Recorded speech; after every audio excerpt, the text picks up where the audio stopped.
Coucou, bonjour, bonjour amoureux et amoureuses. Waouh, ça fait plaisir de me retrouver de nouveau dans ce parc pour faire tranquillement en compagnie des enfants.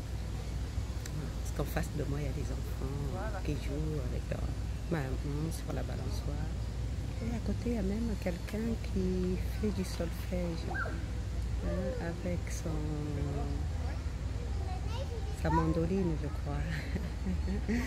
Ah, c'est rigolo, c'est agréable. Et puis je suis bien là, à respirer l'air frais matinal. Ça fait du bien, vraiment ça fait du bien. Ça fait du bien de se sentir qu'on peut être en communion avec la nature, avec la vie, avec tout ce qui nous fait du bien. En tout cas, moi, ça me revivifie et ça me galvanise pour ma journée. Alors aujourd'hui, je voulais continuer dans l'esprit toujours dans les relations de couple, dans la complaisance. Voilà, je voulais vous parler de la complaisance que nous pouvons avoir. Oui, ça me fait une drôle de tête, là, j'ai changé de tête. Oui, bah, c'est ça au naturel, hein, quand on est naturel. Oui, ça me fait ouvrir une parenthèse sur nous, les femmes africaines, nos coiffures. Souvent, on pense que quand nous mettons des rajouts, c'est parce qu'on veut imiter les blancs ou bien c'est parce qu'on est complexé. Non, la plupart du temps, c'est pour des raisons pratiques, parce que c'est plus simple. Moi, ça m'a pris du temps, là, par exemple, de me coiffer, de me faire cette tête-là. Ça m'a pris du temps.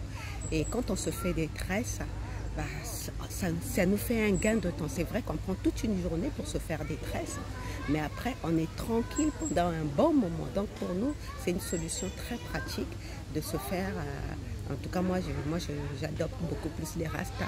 Mais même pour celles qui font des tissages ou quoi, c'est une solution beaucoup plus pratique de coiffure. Et donc, moi, je trouve dommage qu'on puisse critiquer les femmes qui se mettent des rajouts, soi-disant qu'elles sont complexées, qu'elles n'aiment pas. Non. Notre authenticité de femme africaine ne se trouve pas forcément dans notre coiffure, ça se trouve dans ce que nous pensons, de ce que nous sommes.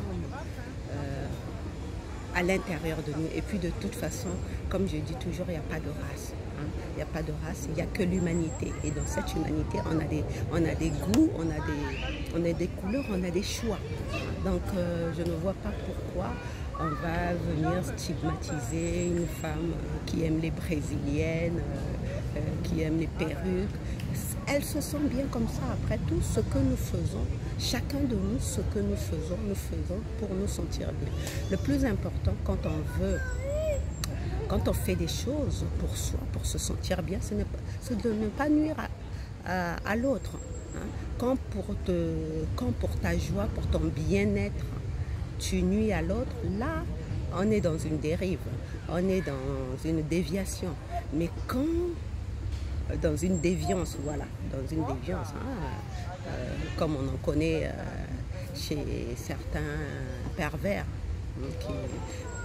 je n'ai pas envie de parler de ça, mais dans tous les cas, ce qui te fait du bien, ce qui te permet de te sentir bien, épanoui, ne doit absolument pas nuire à ton prochain, hein, parce que ton prochain aussi, il a vraiment besoin de se sentir bien. Ça, c'était un commandement de Jésus-Christ, hein. Aime ton prochain comme toi-même. Moi, c'est quand dans un lit solo, je parlais du fait que j'aimais Jésus, c'est par rapport à son enseignement. C'était un enseignement d'amour pur, hein. Lui n'est pas venu dire toi tu es méchant, toi tu es noir, toi tu es blanc, toi tu es... Il était bon, il était gentil, il était doux avec tout le monde et surtout avec les femmes. C'est ça qui a fait sa particularité. Et tous ces grands maîtres d'ailleurs, tous ces grands maîtres ont honoré les femmes. Mahomet, hein, la dernière fois je disais, Mahomet a épousé sa patronne, Khadija. Il a épousé sa patronne. Hein, et je disais aussi, c'était la première cougar. C'était la première cougar. Mahomet avait 25 ans quand il la rencontre. Khadija, une grande commerçante veuve qui avait déjà des enfants, et dans la foulée, Hadidja, trouvant que ce, ce serviteur travaillait bien, cet employé, parce que il était son employé, travaillait bien et qu'il était beau, c'était un beau jeune homme. C'est elle en plus qui lui a demandé au mariage, hein, avec toute l'humilité qui l'a caractérisée. C'est elle qui a demandé humblement si Mahomet lui ferait l'honneur d'être son époux. Moi, quand j'ai suivi le documentaire, j'ai trouvé ça merveilleux. Et Mahomet a aimé Khadija jusqu'à la fin de sa vie. C'est après, on dit que c'est Mahomet qui a... Là, je suis, tu vois, comme je dis toujours, c'est ma solo. Parfois, je viens pour parler de quelque chose et ça me pousse à parler d'autre chose. Dans le Hadidja, c'est Mahomet, c'est pas lui qui a instauré la polygamie. Il est venu dans une société où régnait déjà la polygamie et même où la femme était, selon la tradition locale, était censée être soumise à l'homme. Et c'est lui qui a rehaussé le statut de la femme en disant qu'il fallait respecter la femme. La femme avait autant de valeur qu'un homme. Hein? Donc, et c'est justement pour pouvoir protéger les femmes qu'il a instauré ce système de peut-être institutionnalisé qui régnait déjà dans la société orientale d'antan, mais lui il a voulu y mettre le respect dû à la femme. Mais ce n'est pas lui qui a instauré la polygamie dans cette société orientale. Elle existait déjà, mais sous une forme où la femme était un instrument du plaisir de l'homme. Donc lui, il est venu redonner le respect à la femme parce qu'il avait conscience de la valeur de la femme. Il avait conscience de ce qu'était la femme. Ça, c'est une grosse parenthèse que j'ai ouverte sur Mahomet et les femmes, mais je viendrai certainement faire une émission sur la place de la femme chez ses grands maîtres. Voilà, j'ai ouvert cette parenthèse par rapport à Jésus. Jésus aussi, il a redoré le blason des femmes dans cette société toujours orientale où la femme était mise à l'écart de toutes les grandes décisions. Hein. Moi, j'en veux pour preuve le livre, la Bible. Est-ce qu'on est sûr qu'à l'époque, il n'existait pas des femmes qui étaient inspirées? Parce qu'on dit que ce livre est une inspiration divine et a été écrit par des hommes qui étaient inspirés, parce que ce n'est pas la parole de Dieu, parce que Dieu ne parle pas. Dieu est esprit, il ne parle pas. Mais il inspire les hommes.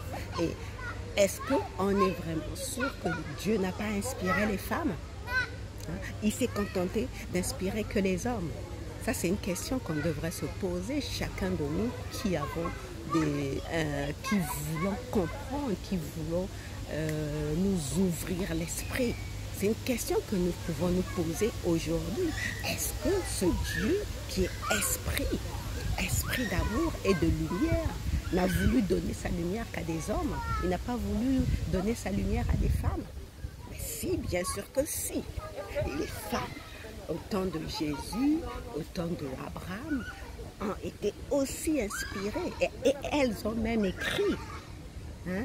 Je me disais que j'allais acheter ce livre. C'est une femme qui l'a écrit, un esprit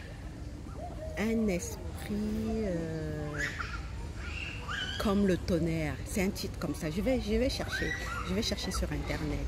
Les femmes à l'époque biblique ont écrit des livres.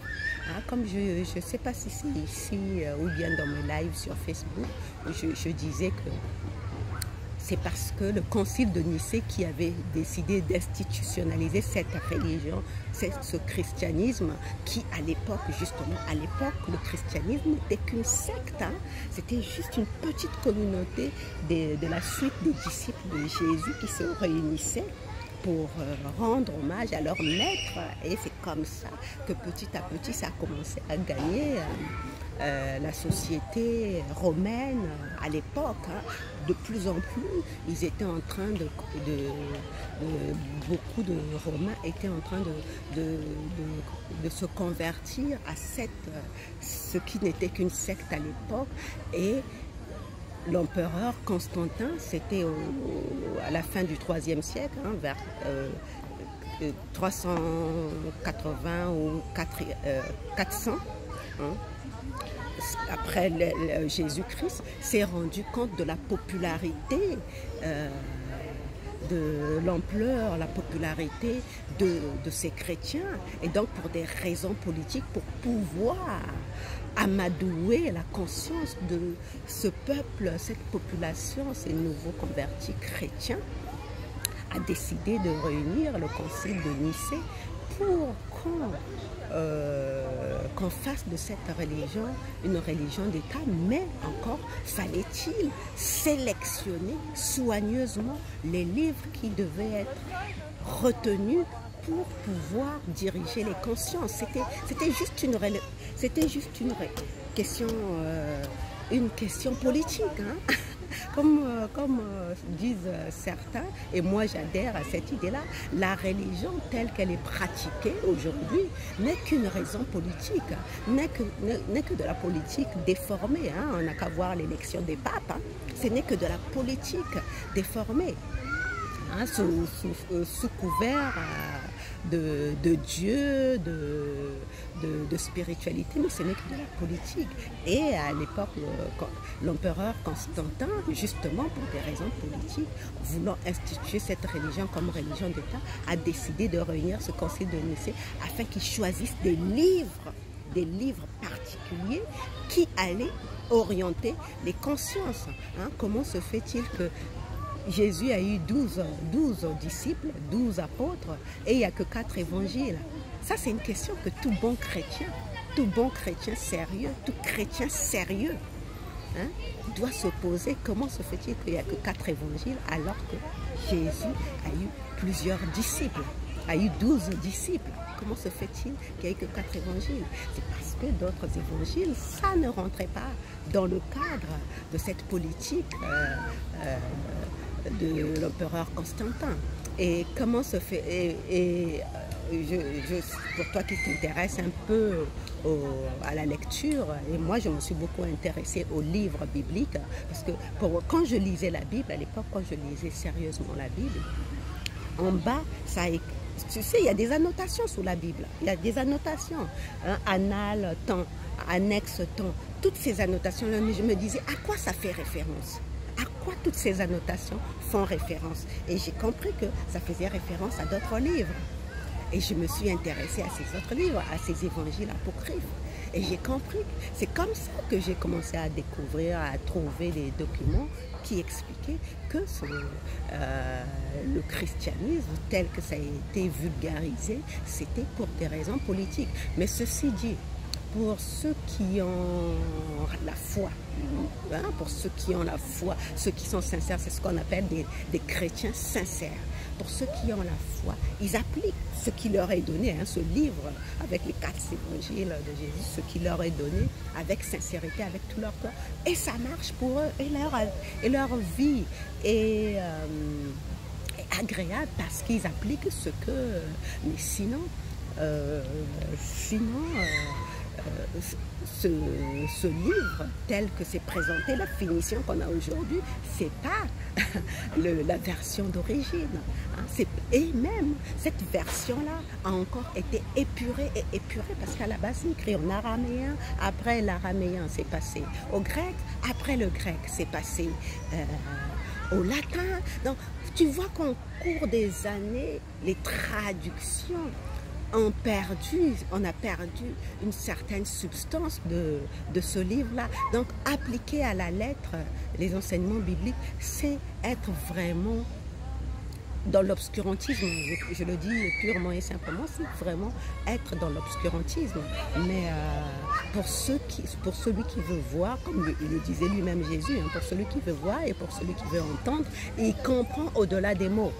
Il lit, Et moi, c'est ce qui m'a aidé. J'ai compris la Bible, j'ai lu la Bible, j'ai lu au-delà des mots, j'ai compris au-delà des mots que disent la Bible. Et donc, pour revenir, quand je disais que bon, cette histoire sur la Bible m'a amené sur Jésus, pourquoi je disais que j'aimais Jésus? Parce que son enseignement, c'est un enseignement d'amour. Ça a été un enseignement d'amour et surtout, il a remis la place. Et dans son enseignement, il a redonné son honneur, sa dignité à la femme. Hein? Sa dignité à la femme. Tous ceux qui voulaient, tu te rappelles peut-être l'histoire de la femme prostituée qu'on voulait lapider. Hein? Et qu'est-ce qu'il a dit Jésus? Que tous ceux qui n'ont jamais péché jettent la première pierre.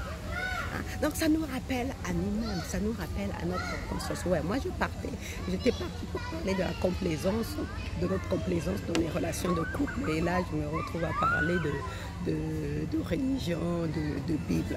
J'étais en train de parler de notre complaisance dans le couple. Oui, c'est à nous, quand nous comprenons, quand nous sommes des personnes qui travaillent sur nous, hein, moi j'appelle ça travailleur de lumière, hein, mais peut-être que ça peut te déranger, peut-être pour toi travailleur de lumière, ça peut avoir une connotation ésotérique, mais ça n'a rien d'ésotérique, c'est juste la simple réalité, parce que plus tu travailles sur toi, plus tu suis des enseignements spirituels, que ce soit par la Bible, que ce soit, plus tu comprends. Hein, comme il a encore dit Jésus, vous connaîtrez la vérité et la vérité vous libérera. Mais cette vérité, c'est la vérité sur toi, sur ce que tu es réellement, c'est-à-dire un esprit incarné dans la matière. Donc, plus tu comprends la vérité de ce que tu es, de ta vie, plus tu rentres dans la lumière. C'est aussi simple que ça. Il n'y a pas de mysticisme, il n'y a pas de mysticisme là-dedans, il n'y a pas d'ésotérisme là-dedans, c'est la pure réalité. Hein? Nous sommes lumière, nous sommes poussière d'étoiles. Les scientifiques sont en train de le démontrer. Nous sommes poussière d'étoiles, les étoiles sont de la lumière. Donc, pour en revenir à ce que je voulais partager, tu vois, ça fait 15 minutes que je suis en train de parler et je suis en train de toujours essayer de m'éloigner du sujet. Mais bon, je vais faire court. En fait, ce que je voulais dire au début de cette conversation, justement, la complaisance que nous pouvons avoir dans nos relations. Nous sommes tellement omnibulés par l'idée de créer un couple, de rentrer dans une relation, d'être avec quelqu'un, de fuir la solitude, de ne pas, d'avoir peur de terminer sa vie toute seule hein, ou tout seul. Et ce qui fait que quand arrive un partenaire dans notre vie, quand quelqu'un vient s'intéresser à nous, nous faire la cour tout simplement, quand quelqu'un vient nous faire la cour, nous nous montrons complaisants. Et ça, je m'adresse beaucoup aux femmes. Nous nous montrons complaisantes parce qu'on nous a martelé qu'à un certain âge, c'est difficile de trouver un homme. À un certain âge, c'est difficile de trouver des hommes de qualité.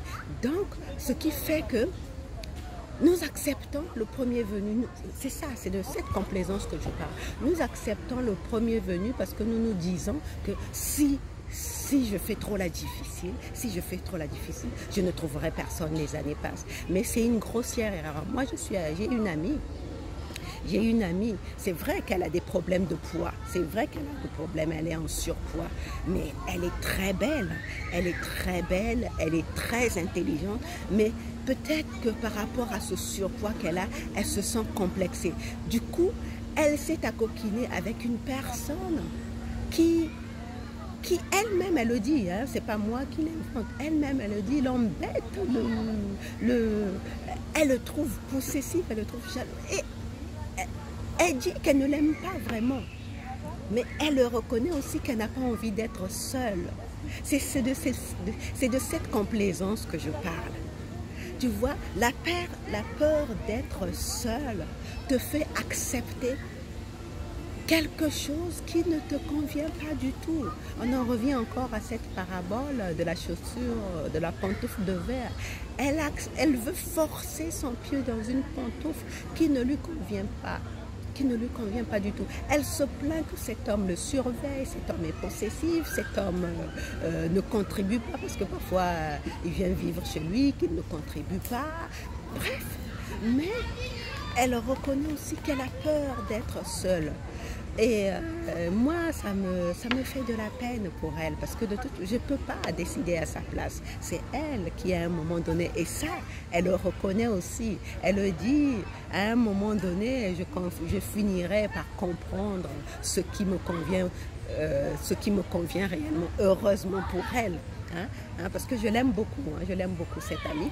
Je me dis, heureusement pour elle, à un moment donné, elle va comprendre ce qui lui convient vraiment, qu'elle n'a pas à avoir peur de la solitude, parce que justement, la solitude est son meilleur allié pour se connaître soi-même, pour s'accepter soi-même, même si elle est en surpoids, pour accepter ce corps qu'elle peut, qui peut-être la met mal à l'aise, mais avec le temps, en travaillant sur elle-même, ce qui est aussi bien, c'est qu'elle s'intéresse au livre de développement personnel. Donc peut-être qu'elle est encore au tout début de son processus. Elle s'intéresse, bon, ça c'est le confinement qui a aidé.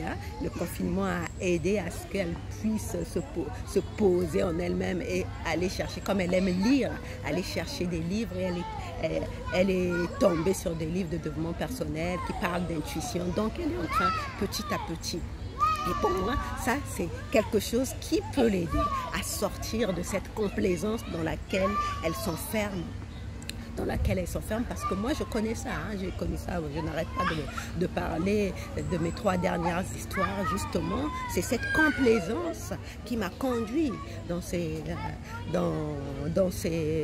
relations, ces 3 dernières relations toxiques. Donc pour finir, pour terminer, parce que je ne vais pas rester longtemps, pour terminer avec cette histoire de complaisance, examine-toi chaque fois. Et je rappelle toujours, regarde tes vibrations. Regarde tes vibrations quand quelqu'un vient à toi, quand quelqu'un vient te rencontrer. Parce que j'en parle beaucoup, parce que c'est l'été. En période d'été comme ça, on se fait accoster, on se fait draguer. Et c'est vrai, les femmes se sentent plus belles, plus libres. On se fait draguer, on se fait accoster. Et la tentation est grande pour les personnes qui sont seules depuis longtemps de vouloir accepter le premier venu. Mais avant de te mettre tout de suite avec le premier venu, pose-toi la question, est-ce que tu fais preuve de complaisance envers toi-même? Ou est-ce que tu as réellement, est-ce que cette personne est vraiment ce que tu veux? Donc c'est la question que tu veux te poser, et rappelle-toi toujours cette histoire de vibration. Tu veux voir sur quelle vibration tu es. Est-ce que tu es sur la vibration de la peur? Parce que c'est justement cette vibration de la peur qui te fait être dans une situation de complaisance. Donc voilà, donc je vais m'arrêter là et on va se retrouver demain pour un autre lit solo. Je te souhaite des beaux moments de prise de conscience et beaucoup de luminosité dans ta vie, de lumière, de t'envoie des tonnes de lumière. Et surtout, sois dans la paix et dans l'amour, toujours. C'est tout ce dont tu as besoin. Allez, bisous, ciao.